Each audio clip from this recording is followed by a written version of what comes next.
کتنی اقسام ہیں؟ آپ کہتے ہیں نا قرآن پاک کی آیات، قرآن پاک کی آیات کی کتنی اقسام ہیں؟ 3۔ پہلی قسم ہے حروف مقطعات، آیات مقطعات، دوسری ہے محکمات، اور تیسری ہے متشابہات۔ یعنی ہر آیت ایک درجہ نہیں رکھتی۔ قرآن کی کچھ آیات ہیں جن کو مقطعات کہا جاتا ہے، کچھ آیات ہیں جن کو متشابہات کہا جاتا ہے، اور کچھ آیات ہیں جن کو محکمات کہا جاتا ہے۔ مقطعات وہ ہیں جن کا معنی یا خدا جانے یا خدا کا مصطفیٰ جانے، اور متشابہات جو ہوتے ہیں ان سے مرادی معنی نہیں لیا جا سکتا، اور جو محکمات ہوتے ہیں اس سے آپ مسائل اخذ کرتے ہیں، احکامات مستنبط کرتے ہیں، اس سے کافی سارے جو ہیں مسائل استخراج کیے جاتے ہیں۔ تو یہ قرآن پاک کی آیات کی 3 اقسام ہیں۔ اچھا، قرآن مجید کا موضوع کیا ہے؟ قرآن مجید کا موضوع ہے کہ خالق کائنات، ملائکہ اور پوری کائنات کا علم، اصلاح عقائد و احوال، تزکیہ نفس، تصفیہ قلب، تہذیب و اخلاق، تدبیر منزل اور مختلف ملکوں اور شہروں کی سیر۔ قرآن کا موضوع یہ ہے کہ یہ ساری چیزیں جو میں نے ابھی بیان کی ہیں ان تک آپ کو رسائی دی جائے۔ اور قرآن کی غرض و غایت کیا ہے؟ اس لیے کہ قرآن کا علم حاصل کرنے کے بعد اس پر عقیدہ رکھنے پر اللہ تبارک و تعالی لوگوں کی آخرت کو سنوار دے۔ یہ ہے قرآن کی غرض و غایت۔ اچھا، قرآن مجید کے جو نزول ہیں وہ 3 ہیں، 3 نزول ہیں۔ پہلا نزول وہ ہے جو جب یہ لوح محفوظ پہ لکھی گئی، اور دوسرا نزول یہ ہے کہ جب یہ لیلۃ القدر میں اس عزت والے قرآن کو عزت والے بیت پر رکھا گیا، اور تیسرا اس کا نزول یہ ہے کہ جب جان کائنات، جان عالم مصطفیٰ جان رحمت صلی اللہ علیہ وسلم پر وحی الہی نازل ہوئی، اقرأ بسم ربک الذی خلق۔ میں نے کہا پہلے تھوڑی تقریر مشکل ہوگی کیونکہ صرف آپ نہیں بیٹھے، پوری دنیا لائیو سن رہی ہے۔ اب مجھے تو وہ تقریریں نہیں آتی کہ ایک گنڈڑی سی مائی نے چاہی تے دور چا پچائی تے تسی بیٹھے سبحان اللہ تے پیسے، کچھ پتہ بھی چلے کہ آیات کتنی ہیں، قرآن کا مقصد کیا ہے۔ اگر آپ کو اور یہ نام یاد نہ بھی رہے تو ذہنوں میں یہ بات ہوگی کہ آپ کسی سے پوچھ سکتے ہیں بھائی تو بڑا تبلیغیں کرتا ہے، یہ بتا قرآن کی آیات کی کتنی قسمیں ہیں؟ قرآن کو قرآن کیوں کہتے ہیں؟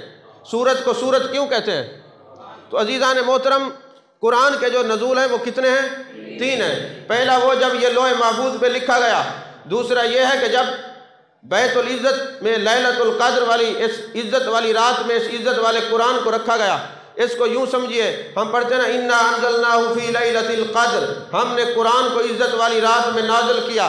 اب سوال یہ پیدا ہوتا ہے، جب یہ قرآن نازل ہوا تو اس دن تو ربیع الاول تھی، پیر کا دن تھا، اقرا وادی کے اندر جبریل امی اور عرض کرتے اقرا بسم ربک الذی خلق، محبوب آپ پڑھیے اپنے رب کے نام سے۔ تو اب سوال ذہنوں میں پیدا ہوتے ہیں، یہ قرآن تو لیلۃ القدر میں نہیں آیا، تو کہا لیلۃ القدر میں کب آیا؟ جب اللہ نے لوح محفوظ سے جبریل امی کو حکم دیا، اے جبریل امی اس عزت والی رات میں قرآن کو لے جا اور عزت والے بیت پہ رکھ دے۔ اب میرا محبوب جب دنیا میں اعلان نبوت کرے، میرا محبوب زمین پہ چلے، تو نے قرآن نازل کرنا ہے، غار پہ جائے تو اقرا بسم ربک الذی خلق کہنا ہے، میرا نبی اگر کملی اوڑھے تو یا ایھا المزمل کہنا ہے، میرا نبی اگر کمبل اوڑھے تو یا ایھا المدثر کہنا ہے، اور نبی کی بات کرنی ہو تو وما ارسلناک الا رحمۃ للعالمین، ارے میرا نبی نماز پڑھے تو والذین یبیتون لربہم سجدا وقیاما کہنا ہے، ارے جو میرا محبوب ادائیں اپناتا جائے، جبریل تو قرآن لے کے حاضر ہوتا جا۔ تو قرآن کے نزول 3 قسم کے ہیں، توجہ ہے کہ نہیں ہے؟ پہلا نزول کیا ہے؟ جب لوح محفوظ پہ قرآن آیا۔ دوسرا کیا ہے؟ جب عزت والی رات میں اس لیلۃ القدر میں عزت والے دروازے پہ قرآن کو وہاں پہ رکھا گیا۔ اور تیسرا نزول یہ ہے کہ جب میرے مصطفیٰ جو بھی ادا اپنائے قرآن فوراً نازل ہوتا ہے۔ عزیزان محترم، قرآن کی 2 ترتیبات 2 ہیں، ایک ترتیب ہے نزولی اور ایک ترتیب ہے رسولی۔ ترتیب نزولی کیا ہے؟ اقرأ بسم ربک الذی خلق، اور جو آخری آیت اتری وہ سورہ بقرہ کی 278 آیت نمبر تھی، یہ ہے ترتیب نزولی۔ اور ترتیب رسولی کیا ہے؟ الحم سے والناس تک ترتیب رسولی ہے۔ لوگوں میرے مصطفیٰ کی نگاہ ناز کی عظمت دیکھو. میرے آقا کریم صلی اللہ علیہ وسلم جب قرآن نازل ہوتا، اب پہلے آیت نازل ہوئی اقرأ بسم ربک الذی خلق خلق الانسان من علق. چاہیے تو یہ تھا کہ تلاوت میں پہلے یہ ہوتی، مگر یہ سورہ فاتحہ ہے، پھر سورہ بقرہ ہے، پھر سورہ آل عمران ہے، پھر آخر تک یہ فلق اور ناس ہے. یہ میرے مصطفیٰ کے نگاہ ناز کا عالم دیکھیے، نگاہ کی طاقت دیکھیے. جس طرح لوح محفوظ پہ الحم سے والناس تک قرآن لکھا ہوا تھا، میرے آقا زمین پر بیٹھ کر لوح محفوظ پر جو ترتیب دیکھتے تھے، فرماتے اس آیت کو وہاں لگا دو، اس سورت کو وہاں لگا دو. یہ ترتیب وہی ہے جو لوح محفوظ پر تھی. میرے مصطفیٰ دیکھ دیکھ کے بتاتے تھے اس آیت کو وہاں لگا دو، اس کو وہاں لگا دو. عزیزان محترم، میرے آقا کریم صلی اللہ علیہ وسلم نے فرمایا خیرکم من تعلم القرآن وعلمہ. تم میں سے سب سے بہترین انسان کنتم خیر امہ، میری امت سب سے اعلیٰ. مگر اس میں اعلیٰ یہ ہے کہ جو حق کی بات کرے، جو لوگوں کو برائی سے روکے، اچھائی کا حکم دے. فرمایا ان سب میں سے یہ ساری امت اعلیٰ، مگر اعلیٰ میں کون ہے؟ جو نیکی کا حکم دیتے ہیں، برائی سے روکتے ہیں. پھر اعلیٰ کون ہے؟ فرمایا خیرکم من تعلم القرآن وعلمہ.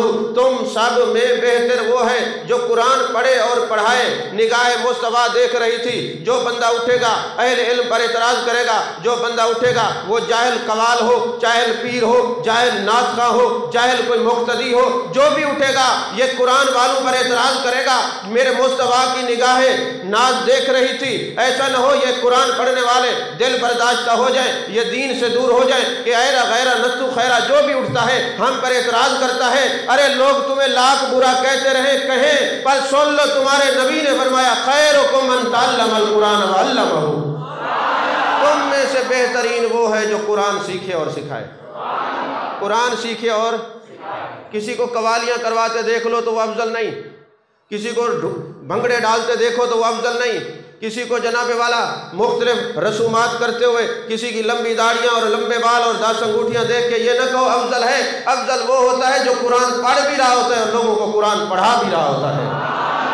یہی وجہ ہے میرے مصطفیٰ کریم صلی اللہ علیہ وسلم کے غلاموں، میرے آقا کا فرمان ہے جس جگہ مدرسہ ہوگا، جہاں صبح صبح بچے اٹھ کے توتلی زبان سے الف با تا سا پڑھیں گے، توتلی زبان سے الحمدللہ رب العالمین پڑھیں گے، توتلی زبان سے ذالک الکتاب لا ریب فیہ ھدی للمتقین پڑھیں گے. میرے مصطفیٰ فرماتے ہیں اور جہاں مدرسہ ہوگا وہاں پر 100 گھر مشرق، 100 مغرب، 100 شمال، 100 جنوب، 400 گھروں پہ ہمہ وقت انوار و تجلیات کی بارش ہوگی. اگر ان گھروں میں کوئی عیبی ہوگا تو اللہ ان کے عیبوں پہ پردے ڈالے گا. فرشتے عرض کریں گے باری تعالیٰ یہ عیبی ہے پر پردے کیوں؟ فرمایا اس علاقے میں مدرسہ ہے جہاں قرآن پڑھتے ہیں، جہاں قرآن پڑھا جاتا ہے میں سب کے گھروں پہ رحمت کی برسات برساتا ہوں. فرمایا خیرکم من تعلم القرآن وعلمہ. اور اس حدیث کو راوی روایت کرنے والے کون ہیں؟ حضرت عثمان غنی رضی اللہ تعالیٰ عنہ. میرے آقا کریم صلی اللہ علیہ وسلم فرماتے ہیں جب کوئی قرآن پاک کی تلاوت کرتا ہے ایک حرف پہ 10 نیکیاں، 10 گناہ معاف ہوتے ہیں، 10 درجے بلند ہوتے ہیں. مثلاً الف لام میم پڑھا ہے، الف ایک ہے، لام دوسرا اور میم تیسرا لفظ. جب الف پڑھا تو 10 نیکیاں ملی، 10 گناہ معاف ہوئے، 10 درجے بلند ہوئے. اب یہ ایک ایک قرآن کے لفظ پر 10 نیکیاں، 10 درجے اور 10 گناہ معاف ہوتے ہیں. اور میرے آقا کریم صلی اللہ علیہ وسلم نے فرمایا، حضرت عبداللہ بن مسعود رضی اللہ تعالیٰ عنہ راوی ہے، میرے آقا نے فرمایا لوگوں تمہیں پتہ ہے، میں تمہیں بتا دوں کہ ویران دل کون سا ہوتا ہے؟ یا رسول اللہ صلی اللہ علیہ وسلم ارشاد فرمایا جس دل میں قرآن کی کچھ آیاتیں یاد نہ ہوں، جس سینے میں قرآن ڈیرا نہ کرے، وہ جو سینہ ہوتا ہے وہ ویران گھر کی مانند ہوتا ہے. سینہ تب مدینہ بنتا ہے جب سینے کے اندر قرآن بھی ہو، صاحب قرآن بھی ہو. قرآن اور صاحب قرآن جب یہ دونوں چیزیں ہوں گی نا تو پھر یہ سینہ مدینہ بنے گا. آج پیر ہماری مخالفت کیوں کرتے ہیں؟ اس کی وجہ یہ ہے کہ یہ عالم بناتے ہیں، یہ حافظ بناتے ہیں، یہ قاری بناتے ہیں، اور میرے مقابلے میں لوگوں کو نچاتے ہیں اور کہتے ہیں وہاں نہ جایا کریے، وہاں نہ جائیے، ان کے پیچھے نماز نہ پڑھیے. کیوں؟ وہاں جاؤ گے تو تمہارے بچے حافظ بنیں گے، عالم بنیں گے، قاری بنیں گے، لوگوں کے مقتدا بنیں گے. ہماری دکانیں بند ہوں گی، جاہل تو جاہل ہی رہیں گے. مگر عالم کو اللہ کے محبوب نے فرمایا خیرکم من تعلم القرآن وعلمہ.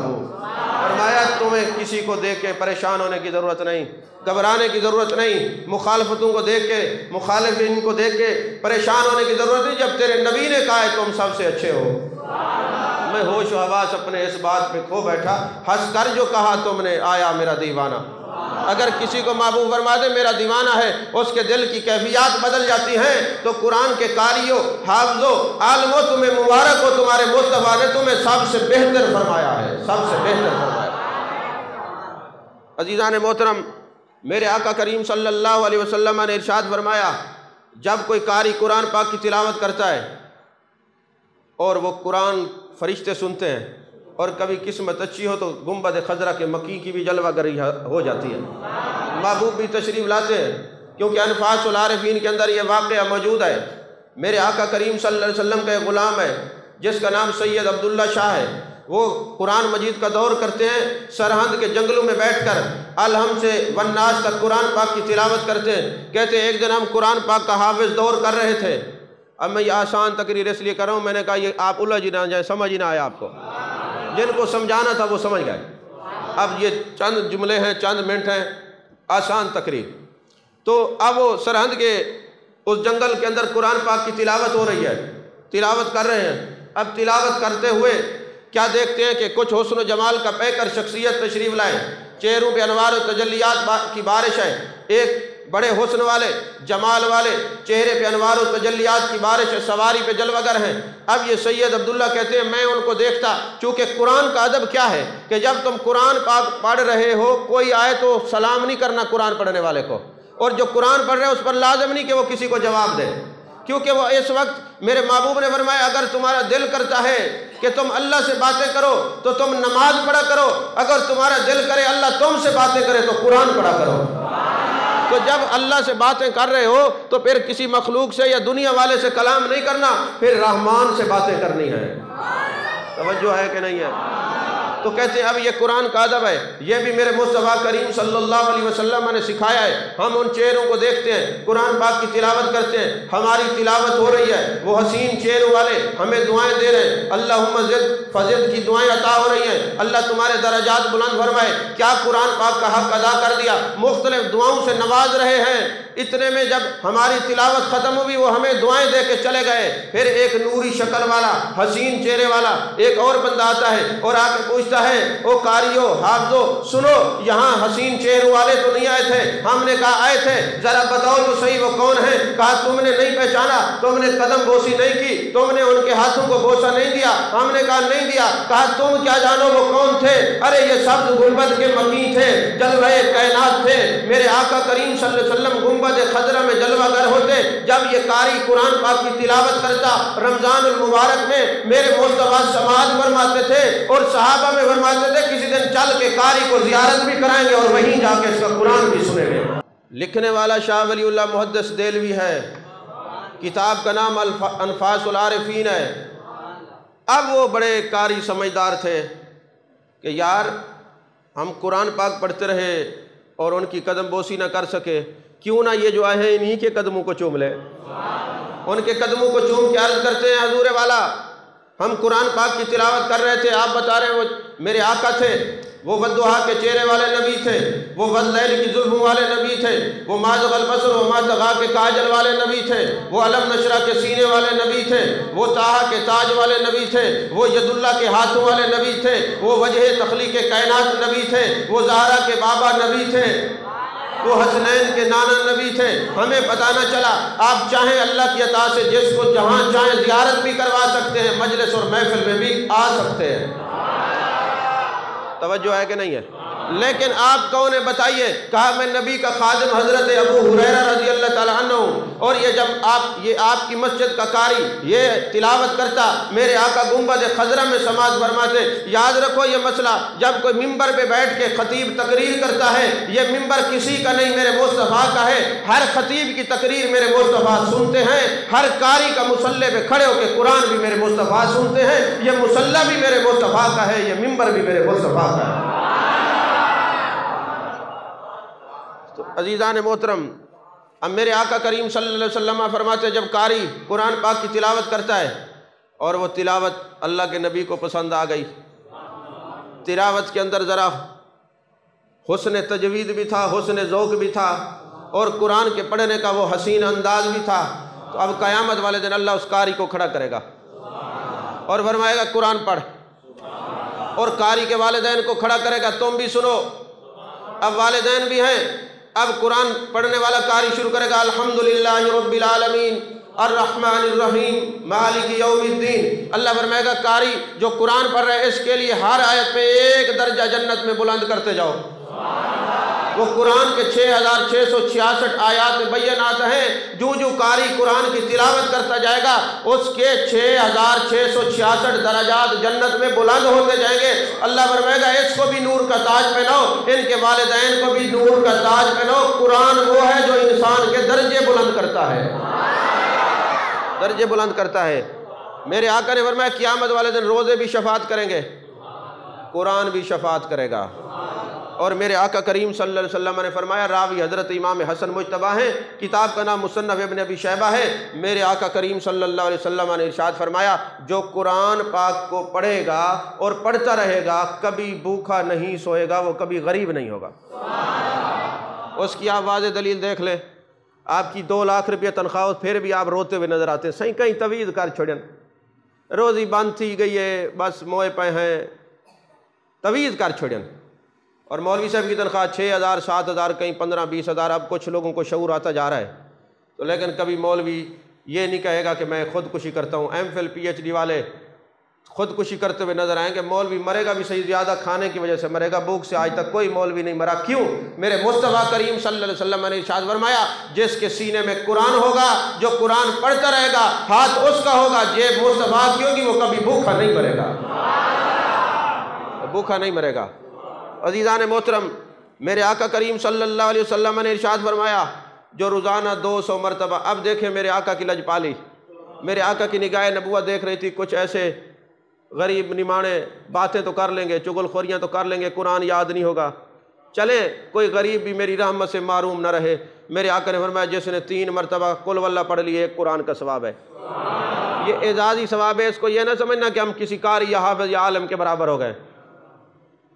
فرمایا کہ جو 200 مرتبہ روز قل واللہ شریف پڑھے گا، اللہ تبارک و تعالیٰ اس کے 50 سال کے گناہ معاف کر دے گا۔ اور میرے آقا کریم صلی اللہ علیہ وسلم نے فرمایا لوگوں ایک قرآن پاک کی تلاوت کرتے رہنا، دوسرا موت کو یاد کرتے رہنا، تمہارا دل اجلا ہو جائے گا، مزکہ مصفہ اور مجلہ ہو جائے گا۔ اب یہ قرآن پڑھنا، یہ فضیلت تھی پڑھنے کی۔ اب جس نے قرآن کو پڑھا اور پھر سمجھا اس کو کہتے ہیں، جس نے قرآن یاد کیا وہ حافظ اور قاری، اور جس نے قرآن کو پھر سمجھا وہ ہے عالم۔ اب عالم کی شان میرے مصطفیٰ فرماتے ہیں جب عالم چلتا ہے فرشتے اس کے قدموں کے نیچے پر بچھاتے ہیں، اور پھر میرے آقا فرماتے ہیں جب عالم کسی بستی کے اندر، ابھی مکمل عالم نہیں بنا، دینی طالب علم ہے، ابھی وہ دورہ حدیث کر رہا ہے، ابھی درس نظامی کر رہا ہے، سنی عالم، سچے اور سچے عقیدے والا، بد مذہبوں کی بات نہیں کرتا، ذہن نشین رکھنے، بد مذہب چاہے پڑھ بھی لے، کتنی کتابیں پڑھ لے، اللہ فرماتے ہیں قمثل الحمار، وہ تو گدھے کی مانند ہے، عالم نہیں ہے۔ عالم وہ ہے جو قرآن پڑھ کے مصطفیٰ کے سیرے سنائے، مصطفیٰ کی شانیں سنائے، مصطفیٰ کی عظمتیں سنائے۔ تو میرے آقا کریم صلی اللہ علیہ وسلم فرماتے ہیں جب وہ عالم کسی علاقے کے اندر تھوڑی دیر کے لیے آرام کرتا ہے، طالب علم، ابھی عالم نہیں بنا، طالب علم پڑھیے، اٹھائیے عقائد نسبیہ نبراز پڑھیے، اس میں یہ ہے کہ جو دینی طالب علم کسی بستی میں تھوڑی دیر کے لیے قیام کرتا ہے، اللہ اعلان کرتا ہے فرشتوں اس بستی کے قبرستان سے 40 دن کے لیے عذاب اٹھا لو، یہاں ایک دینی طالب علم نے قیام کیا ہے۔ تو کتنے خوش قسمت علاقے ہوتے ہیں جہاں عالم ہوتے ہیں، دینی طالب علم ہوتے ہیں، پھر وہ کتنے خوش قسمت قبرستان ہیں جہاں قبرستان میں کسی عالم کی مزار ہے، اور وہ کتنے خوش قسمت ہیں جو عالم کی قبر کے ساتھ جن کی قبر بنی ہے۔ تو عزیزان محترم، میرے آقا کریم صلی اللہ علیہ وسلم نے فرمایا جب عالم چلتا ہے فرشتے پر بچھاتے ہیں، چونٹیاں بلو میں اس کے لیے دعا کرتی ہیں، سمندر کی مچھلیاں ان کے لیے دعا کرتی ہیں، عرش کے فرشتے اس کے لیے دعا کرتے ہیں۔ یار یہ جو لوگ علماء کے خلاف ہوتے ہیں ان کے خلاف ہونے سے کچھ نہیں ہوتا، عرش کے فرشتے بھی ان کے لیے دعا کر رہے ہیں، چونٹیاں اور مچھلیاں بھی ان کے لیے دعا کر رہی ہیں۔ عزیزان محترم، قرآن فہمی جس کو میسر آ جائے، نصیب آ جائے، اس کا مقدر بن جاتا ہے۔ قرآن فہمی پہ 2 باتیں عرض کر کے گفتگو ختم، کیونکہ ابھی اور بھی 2-3 تقریریں ہیں۔ ابھی یہیں سے قبلہ نور محمد فاروقی رحمۃ اللہ علیہ کی مسجد میں پروگرام ہے، سیدھا وہاں جائیں گے، اور وہاں سے پھر رات کو آستانے پہ ہے۔ 2-3 سے ہاتھ جوڑ کے معذرت کیا کہ میں بھی انسان ہوں، اتنی تقریر نہیں ہوتی، تھکاوٹ ہو جاتی ہے، اور پھر کل جمعہ ہے، اور کل پھر جمعے کا خطاب، پھر جمعے کے بعد پھر درس تصوف پہ خطاب، پھر رات کو ڈیفینس کی مسجد میں پروگرام۔ تو اللہ کا شکر ہے، اللہ کا شکر ہے، اللہ نے اپنے دین کے لیے قبول کیا۔ یہ یار فرید قبول کرے، سرکار بھی تو سلطان بھی تو، نہ تو کہتر کم تر آ کر ادنا لا شے لا امکان بھی تو قرآن فہمی جن کو نصیب ہوتی ہے نا، دیکھیں نا، اذا جاء نصر اللہ والفتح، اس میں کسی آیت میں لکھا ہے کہ حضور وصال فرما جائیں گے؟ نہیں ہے، لیکن جب یہ آیت نازل ہوئی نا، سارے خوش ہو رہے ہیں کہ لوگ جوک در جو دین میں داخل ہو رہے ہیں۔ ایک بابا سائڈ پہ بیٹھا آنسو بہا رہا ہے، لوگوں نے پوچھا بابا خوشی کا موقع ہے، اذا جاء نصر اللہ والفتح، یہ صورت نازل ہوئی اور تو رو رہا ہے۔ اس نے کہا تمہیں خوشی نظر آ رہی ہے، مجھے تو محبوب کی جدائی کا اور ہجر کی بو آ رہی ہے۔ اب پتہ لگتا ہے محبوب جانے والے ہیں، اور پھر کچھ عرصے بعد انہوں نے کہا یہ بابا تو قرآن میں ہم سے آگے نکل گیا، یہ جو ہم خوشی سمجھ رہے تھے، ان کو ہجر اور فراق کی بو آ رہی تھی، وہ بابا کوئی یوم نہیں تھا، وہ سنیوں کا پیر حضرت سیدنا صدیق اکبر رضی اللہ تعالیٰ عنہ تھے۔ توجہ ہے کہ نہیں ہے؟ اسی طرح حضرت فاروق اعظم رضی اللہ تعالیٰ عنہ 12 سال تک 12 سال قرآن کے اسرار و رموز سمجھتے رہے، اور ایک روایت میں کہ 20 سال تک سورہ بقرہ آپ صرف سمجھتے رہے۔ تو 12 سال قرآن پاک کے اسرار و رموز سمجھنے کے بعد حضرت فاروق اعظم رضی اللہ تعالیٰ عنہ نے پھر ایک اونٹ ذبح کرایا، اور لوگوں میں اس خوشی میں تقسیم کیا کہ میں نے قرآن کو سمجھا ہے۔ اسی طرح کتنے خوش قسمت ہیں حضرت ابی بن کعب۔ ایک دن محبوب علیہ السلام کی مجلس لگی ہوئی ہے، میرے آقا نے فرمایا آئی نا ابی ابن کعب، ابی ابن کعب کدھر ہے؟ کھڑے ہو گئے، میرے آقا نے فرمایا ابی ہمیں سورہ بینہ کی تلاوت سناؤ، ابھی جبریل امیہ ہیں، عرش سے رب نے پیغام بھیجا ہے، ابی بن کعب سے سورہ بینہ سنو۔ حضرت ابی بن کعب کی آنکھوں سے آنسو آ گئے، عرض کرنے لگے یا رسول اللہ صلی اللہ علیہ وسلم کیا اللہ نے میرا نام لیا ہے؟ یار کتنی بڑی بات ہے، اللہ نے میرا نام لیا ہے۔ میرے آقا نے فرمایا ہاں ابی بن کعب اللہ نے تیرا نام لیا ہے۔ اس امت کا پہلا حافظ ابی بن کعب، پہلی تراویح پڑھانے والا امام حضرت ابی بن کعب، اس امت کا قاضی عدالت پہ فیصلے کرنے والا ابی بن کعب۔ اب کمال یہ ہے کہ زمین پہ پھرتا ہے، عرش بری سے پیغام آتا ہے، میرے ابی بن کعب کو کون سورہ بینہ کی تلاوت کرے، میرے مصطفیٰ تم سنو اس کی تلاوت۔ اور مصطفیٰ سن رہے ہیں، فرشتے سن رہے ہیں۔ اللہ کرے ہمیں بھی قرآن سے بھی اتنی محبت نصیب ہو کہ ہم یہاں تلاوت کریں، عرش بری پہ فرشتے ہماری تلاوت کو سماعت کریں۔ اسی طرح تو حضرت عبداللہ بن عباس نہیں کہتے کہ قرآن مجھے اتنا سمجھ آ گیا ہے، اگر میرے اونٹ کی رسی گم ہو جائے نا تو میں قرآن پڑھ کے رسی کو ڈھونڈ لیتا ہوں۔ اب یہ رسی قرآن کے اندر تو نہیں رکھی ہوئی، لیکن قرآن کے اندر بہت ساری باتیں ایسی ہیں جب انسان ان کو پڑھتا ہے، سمجھتا ہے، اس کے اسرار و رموز اس کی سمجھ میں آتے ہیں۔ مثال کے طور پہ آخری بات اور تقریر ختم، ایک بندے کی شادی ہو رہی تھی، اس نے قسم کھائی کہ اگر میری بیوی چاند سے بڑھ کر زیادہ حسین نہ ہوئی تو میری بیوی کو 3 طلاق ہے۔ اب یہ اس نے کہہ دیا، خیر ان کے بڑے نہیں تھے جو پنچایتی ہوں اور کہیں چلو ایک دیگ پکاؤ چسولہ کرو، وہاں یہ بات نہیں تھی، وہ قرآن کو سمجھنے والے لوگ تھے۔ انہوں نے کیا کیا، شادی ہو گئی، جیسے ہی اس نے دلہن کا گھونگھٹ اٹھایا، وہ کالے رنگ کی تھی، حبشیہ تھی، فوراً ہی وہ جو گھونگھٹ تھا اس کو چھوڑ دیا، اور پریشان ہوئے کہ میں نے کہا میری بیوی چاند سے حسین ہوگی، یہ تو حبشیہ ہے، رنگ اس کا کالا ہے، کہیں طلاق تو نہیں ہو گئی۔ اب بیوی ہے یا نہیں اس چکر میں پڑا، تو ایک وقت کے بہت بڑے عالم حضرت امام ظفر کے پاس گیا اور جا کے کہنے لگا حضور یہ مسئلہ ہے۔ فرمایا طلاق نہیں ہوئی۔ کہنے لگے کیوں؟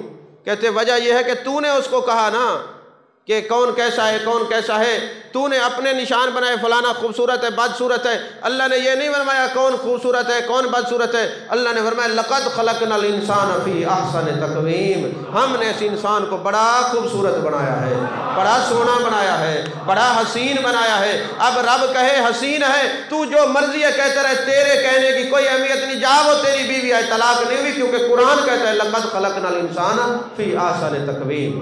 اللہ تعالی ہم سب کو قرآن کی معرفت نصیب فرمائے، آمین۔ وآخر دعوانا ان الحمدللہ رب العالمین۔